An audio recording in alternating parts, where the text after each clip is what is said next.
This video was made possible by Skillshare, an online learning community. Stick around until the end of the video to learn how you can get an exclusive deal just for Oversimplified viewers. So what else is happening? Well, when I said Britain was all alone, that wasn't entirely true. Many Commonwealth nations and other allied colonies had joined the war in Britain's support. They would play a key role throughout the war, particularly in the African and Italian campaigns.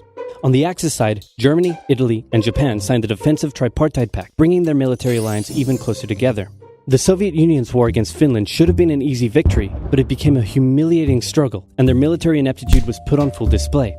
In the end, they did force the Finns to sue for peace. Then, they continued their honorable campaign of pushing around much smaller countries by annexing the Baltic states and part of northern Romania. France's colonies in equatorial Africa were like, heck no, we aren't going to join the Germans, and they all pledged their allegiance to free France, except for Gabon, which had to be taken by military force. The Allies also tried to capture the strategic port of Dakar, but that ended in failure. Mussolini had seen Hitler's successes, and he thought now it was Italy's time to shine, so he tried to take British Somaliland, and that went pretty well. Then he tried to take Egypt, and that went less well. Then he tried to take Greece, and that went really badly. Churchill began referring to Italy as Europe's soft underbelly. He began favoring a military campaign from the south and started sending British troops to Greece. All of this had Hitler pretty concerned, and he moved to protect his southern flank. He had been getting friendly with Hungary and twisted their arm into signing the Tripartite Pact and joining the Axis powers. Romania was also eager to join for protection against the Soviet Union. The Tripartite Pact was designed to prevent any other countries from deciding to join the Allies, specifically Britain's old ally, the pesky United States of America. When war first broke out, American public opinion was strongly against joining in. In 1940, there was an election. The Republican candidate said, "I will not send any young Americans to die in Europe," and sitting President Franklin D. Roosevelt said, "I will also not send any young Americans to die in Europe. Unless I have to, then I might." And Roosevelt won. Churchill asked him to join the war, but Roosevelt said, "No can do, Winston, but you know what? Here, have some weapons." America began supplying the Allies with food and munitions, but there was one problem.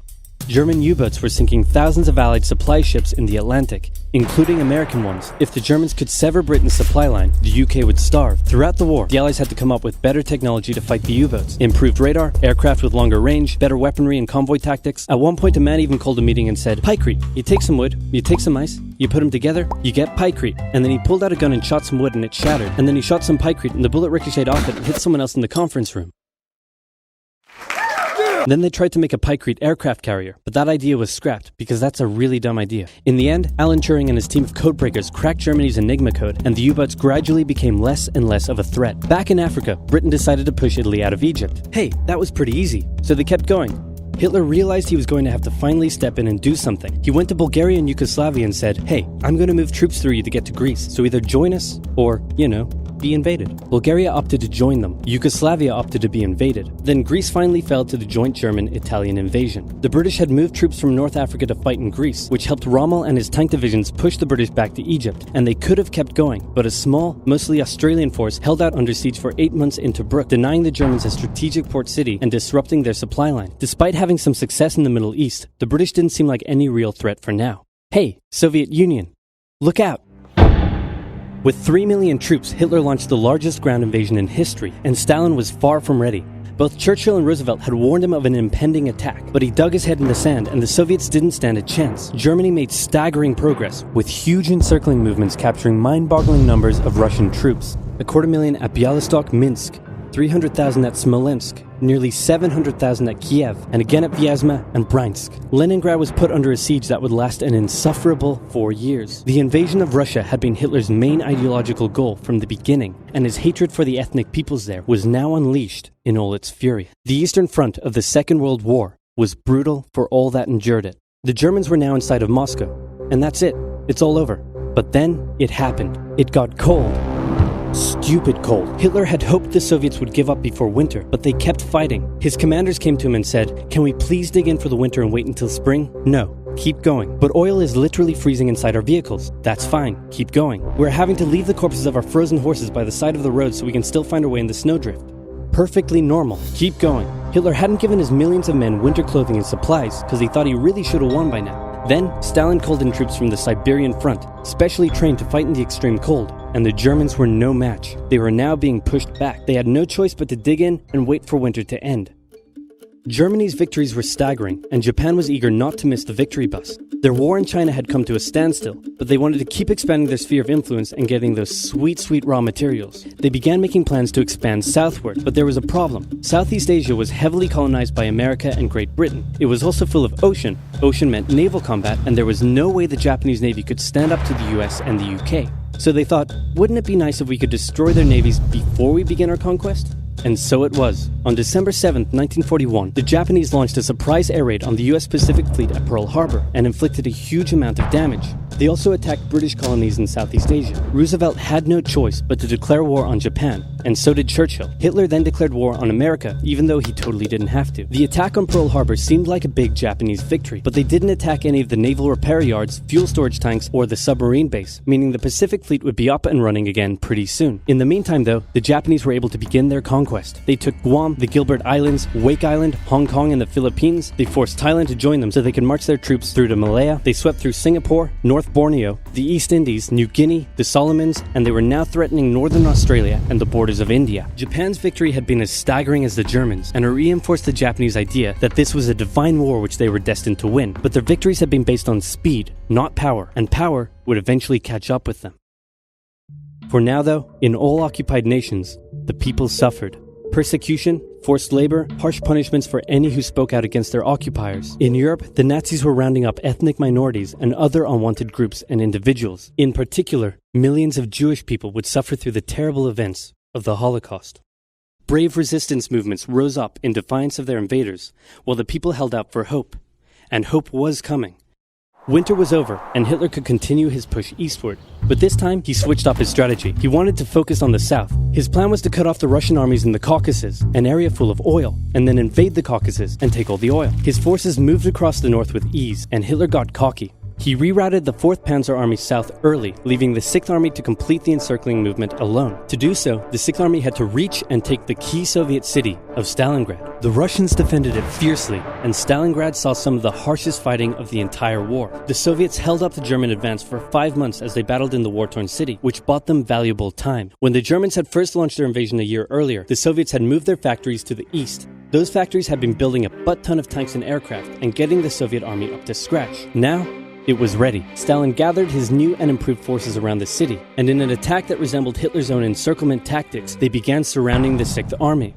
Hitler's commanders came to him and said, "Hey, maybe we should retreat." But Hitler said, No, you stay. The entire 6th Army was trapped and had to surrender. With complete air superiority, the Soviets started pushing westward. For Stalin, it was a resounding victory. For Hitler, an absolute catastrophe. Things also weren't looking too good for Hitler elsewhere. With America now in the war, Allied bombing over German cities reached devastating levels. In Africa, the British had pushed Rommel back again. Then they were pushed back again, and finally, after a decisive battle at El Alamein, and with American and British troops arriving in the west, the Germans and Italians were squeezed out of Africa. Japan was also already seeing its rapid success being turned around. They attempted to take the island of Midway, but the US Navy was ready for the attack, and they sank Japan's carrier. Actually, they sank a lot of them. It was a battle from which the Japanese Navy would never recover. British, Indian, and Chinese troops held the line in the harsh jungle terrain of Burma, and the Japanese suffered losses in the Solomon Islands and New Guinea. They began to realize they were not invincible. With the Axis out of Africa, the Allies had to decide their next move. Churchill still wanted to attack from the south, while the Americans preferred a full sea invasion in northern France. "All right," said the Americans, "we'll do it your way." Allied forces successfully landed in Sicily and began moving north. They also carried out bombing raids over Rome. The thing was, many of the people in Sicily had relatives living in America, and they greeted the American troops quite warmly. With the war reaching home territory, most Italians just weren't that into it, and Mussolini was suddenly very unpopular. He was voted out by his own fascist Grand Council and was toppled from power. Italy immediately began negotiations for surrender. Hitler wasn't surprised and had already sent reinforcements southward. In an operation he ironically called Operation Axis, German troops quickly disarmed Italian troops in the north. The Allies continued fighting the Germans up through Italy, but then winter set in, meaning mud, and everything slowed to a halt.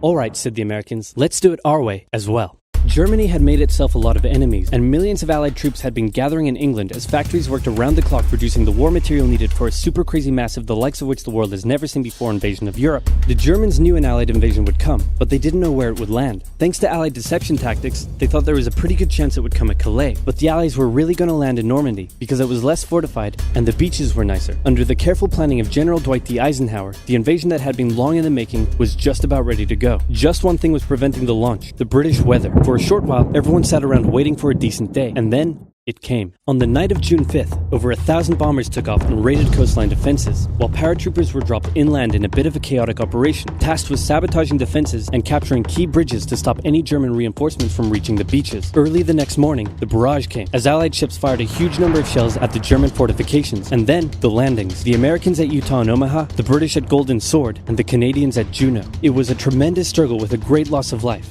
particularly at Omaha, but the Allied troops captured the beaches and the landings were a success. Then they began their movements inland. They took the port of Cherbourg and the city of Caen. The Americans moved south to capture Brittany. Then, in a massive disaster for the Germans, British and Canadian troops from the north and Americans from the south trapped the German 7th Army in a near wipeout encircling movement. In August, Allied troops landed in the south of France to little resistance. On one beach, all they found was a Frenchman handing out champagne. Paris was liberated, and the Germans were pushed out of France as the Allies entered Belgium.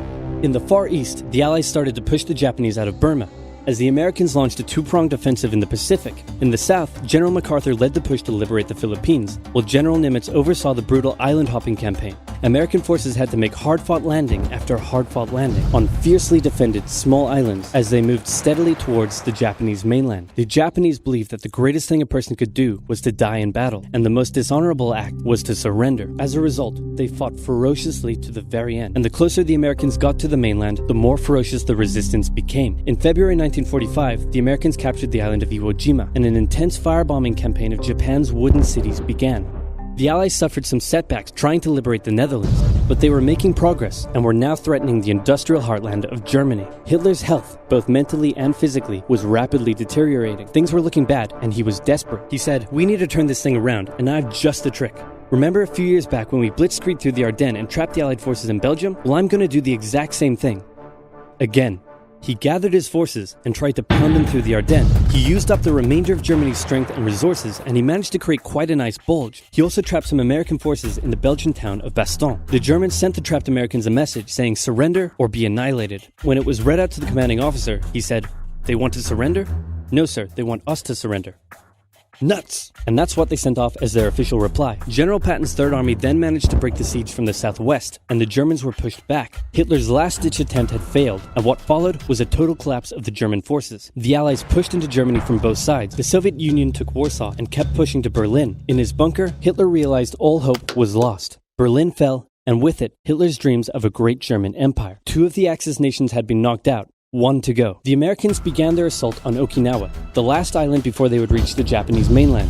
The desperate Japanese fought hard, launching kamikaze attacks on the US ships. The citizens of Okinawa suffered through the terrible fighting, but in 2 months, the island was captured. The Allies now had to make a choice. Either continue the devastating struggle up the Japanese mainland, or they could try to coerce the Japanese into surrendering now. In July, the first successful atomic bomb test took place in New Mexico, and the destructive weapon was ready for use. America and the UK were also seeing the Soviet Union not so much liberating as occupying its captured territories, and so they wanted to put on a show of force. On August 6th, the A-bomb fell on Hiroshima. Then, on the 9th, Nagasaki. The cities were reduced to rubble, and for the people living there, it was a terrible fate. But for the Allies, it achieved their main aim. In September, the Emperor announced Japan's surrender, saying the war situation has developed not necessarily to Japan's advantage. After 6 years, war was finally over.